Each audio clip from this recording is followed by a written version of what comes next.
Administrar o próprio dinheiro às vezes já é complicado. Agora imagine colocando outras pessoas nesta mesma configuração. Isso acontece quando você casa, quando você tem filhos, forma família. Então tudo isso passa a ser um diferencial dentro do orçamento. Se era difícil uma pessoa, imagine um número maior. Eu sou a Ariane Cedrais, esse é o canal Contas Comigo, um canal sobre educação financeira, economia e finanças, e esse é o tema de hoje. Você casou, e passou a conviver com uma pessoa que tem uma relação, uma formação financeira completamente diferente da sua. Eu costumo dizer que as pessoas com os perfis mais diferentes acabam se encontrando. Uma pessoa que é mais organizada se encontra com uma pessoa mais desorganizada e se juntam e vão tentar, organizar as finanças juntos.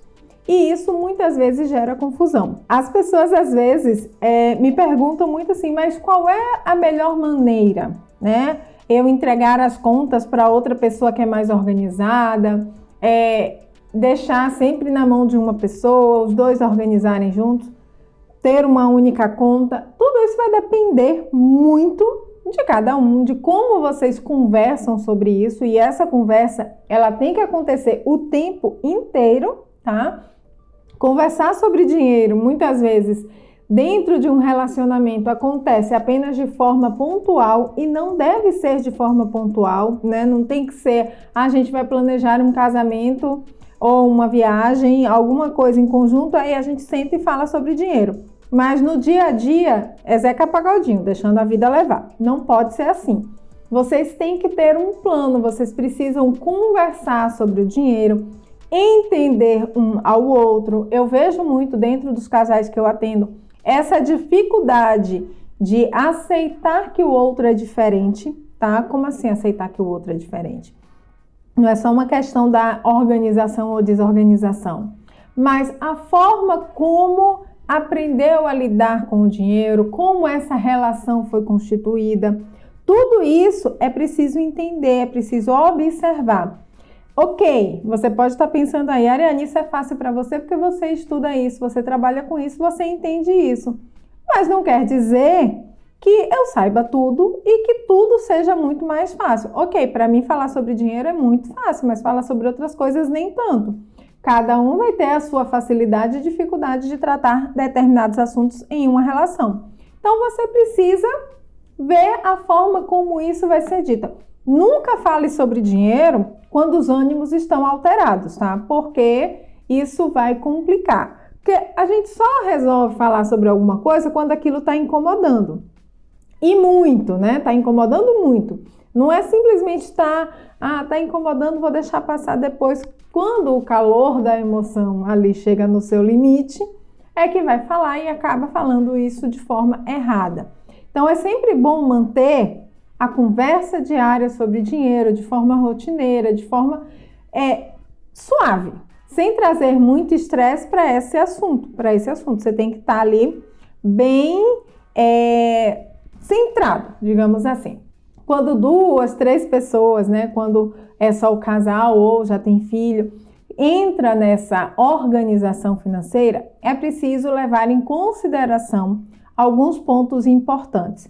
Primeiro, fazer bem o levantamento de qual é a receita, quais são as despesas e como o dinheiro, desse núcleo familiar vai ser utilizado.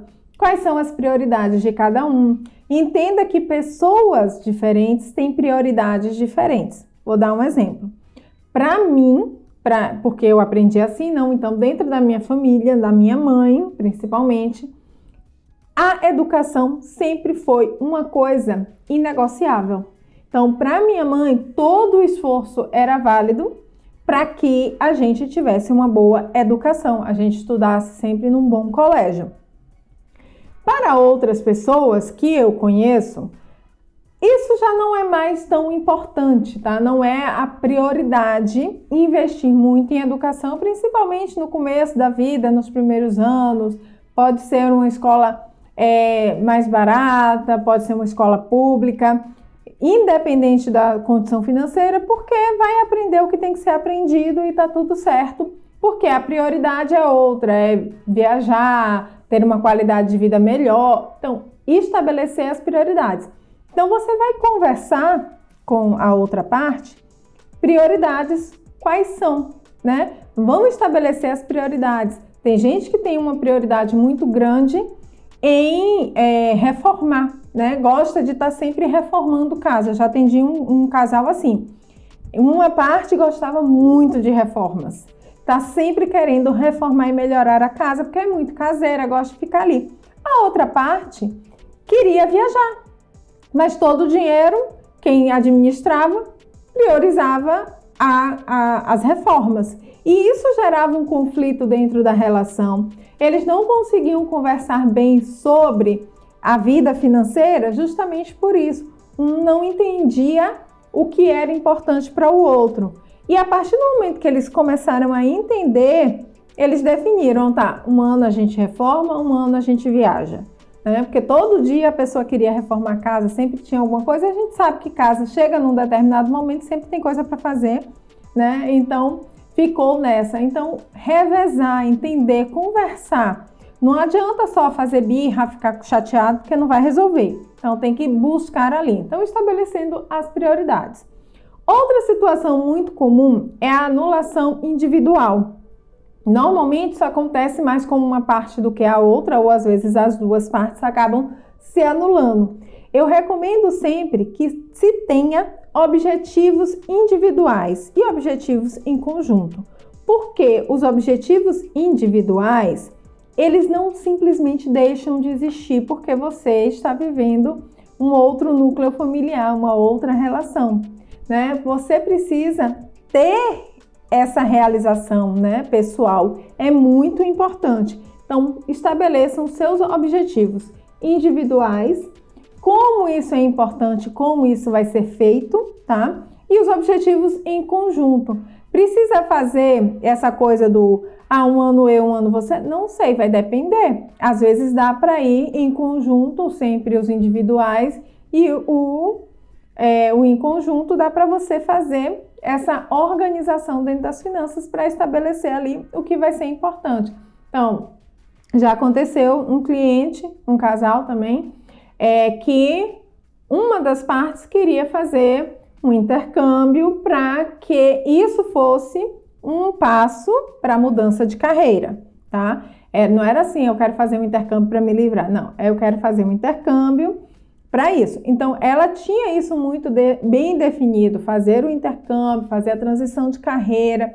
Fazer a transição de carreira já exigia que tivesse ali uma reserva. O intercâmbio era um valor relativamente alto dentro das finanças do casal, mas a outra parte dizia, não, para mim, eu não quero mudar de carreira, eu estou muito bem onde eu estou, não quero mudar de nada, estou bem tranquilo. A única coisa que eu quero fazer é me dedicar mais à minha atividade de lazer, que também não era uma atividade que era muito custosa, mas que tinha ali determinadas circunstâncias. Na verdade, ele queria ser maratonista, vou explicar porque fica mais fácil vocês entenderem e saber o que ele queria ser. Na questão do lazer dele eu quero ser maratonista, e ser maratonista tem os custos de viagem para correr maratonas em várias cidades, participar de várias corridas diferentes, tem um custo elevado de tênis, de tudo isso, porque há um investimento de treinamento, tudo isso. Então, cada um tinha ali o seu objetivo individual, tá? E eles queriam também construir a família, ter filhos, tudo isso, que eram os objetivos em conjunto. Então, as finanças deles precisavam ser ajustadas para isso, tá? E lembrando que você não consegue tudo ao mesmo tempo. Então, decidiram, a gente vai priorizar primeiro isso. Vai fazer a reserva para fazer o intercâmbio, para que aos poucos faça a transição de carreira depois. Ele, num primeiro momento, não iria viajar para fazer corridas fora da cidade onde morava, para depois fazer. Então, vai se ajustando e, ao mesmo tempo, faziam a poupança, porque já queriam se preparar né, para ter dinheiro para o quarto da criança, tudo isso, cada coisa no seu lugar. Não adianta você esquecer, se anular, nem só pensar no casal, porque isso vai sempre trazer aquela vozinha lá atrás de frustração, de sentimento de que falta alguma coisa. Então, por isso é importante não se anular, tá? Outro ponto que precisa ser muito bem trabalhado dentro do relacionamento é a questão de impossibilitar a infidelidade financeira. A infidelidade financeira, ela acontece, né, com uma certa frequência, muitas vezes quando os comportamentos são bem diferentes e uma das partes é um pouco mais descontrolada do que outra. O que é que eu estou dizendo? Vou dar um exemplo claro também. Uma das partes não tem nenhum tipo de organização, gasta de qualquer jeito, não prioriza nem os próprios objetivos, nem os objetivos do casal. E aquela parte mais organizada começa a fazer um caixa 2, alguma coisa do tipo, investir para que as coisas se realizem. Esse tipo de infidelidade financeira, ela é um pouco menos danosa do que outras, mas ela sim interfere dentro do relacionamento. Então, qual é a solução para esse tipo de comportamento?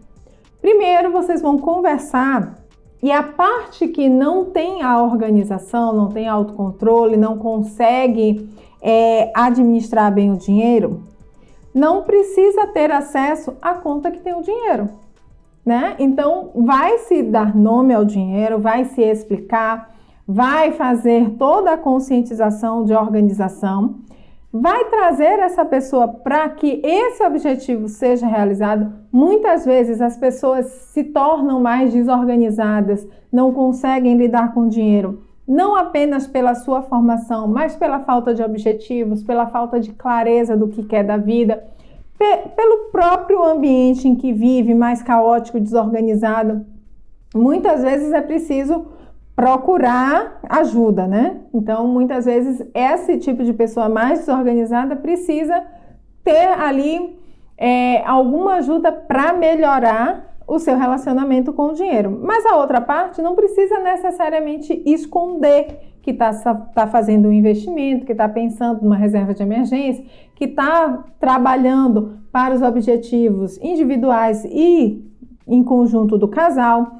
Tudo isso pode ser feito sem precisar necessariamente esconder. E eu já vi muitas vezes, por conta de vários outros fatores, o que quer que seja, isso só ser descoberto, esse tipo de infidelidade, quando o relacionamento acaba, ou eu estava fazendo uma surpresa e causa uma frustração muito grande na outra parte. Poxa, estava tudo bem, foi uma surpresa, mas eu me senti traída, eu me senti tolhido, não poder participar, alguma coisa. Então é preciso sempre ter essa conversa aberta dentro do relacionamento para evitar isso. Outro tipo de infidelidade muito comum é fazer uso do dinheiro sem comunicar ao outro. E isso, por muito tempo se disse que as mulheres faziam isso, mas eu tô vendo dentro dos casais que eu trabalho, isso acontecendo muito mais com os homens do que com as mulheres.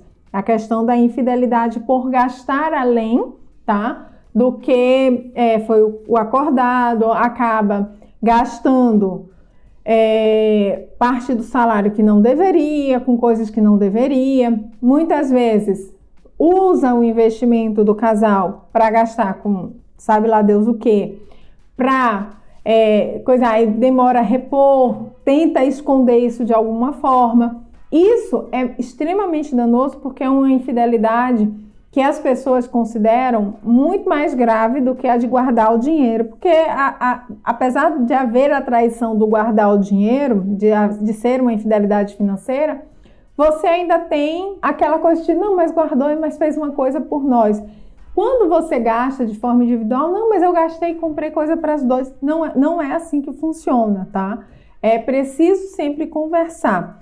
Relação de casal e relação do dinheiro precisa ser muito bem construída, né? E a relação a dois com o dinheiro precisa dessa conversa constante de tratar bem o assunto, de falar de forma leve, começar sempre abordando sobre objetivos, é um bom passo, falando sobre como você lida com o dinheiro, falando sobre si, ouvindo o outro, observando o outro com suas ações, não criticando, tá? Mas muitas vezes falando, isso incomoda, isso não deveria ser assim, porque eu acho que pode ser mais legal de outra forma. Não é só criticar por criticar. É sempre tentar trazer uma solução, apresentar um vídeo, buscar formas de dialogar mais sobre o dinheiro. Essa é a melhor maneira de você organizar efetivamente as finanças, porque fazer o planejamento, o orçamento é mecânico, mas o dia a dia requer empatia, requer paciência, requer muito mais de você, tá? Do que do outro exclusivamente. O outro vai ter que ver, e quando eu digo mais de você do que do outro, é para as duas partes, tá? As duas partes trabalham isso, porque você é uma parte, o outro é você outra parte. Então vai ser sempre dessa forma para você ter uma boa relação com o dinheiro dentro de um outro ambiente familiar que não só você sozinho, certo? Vejo vocês no próximo vídeo.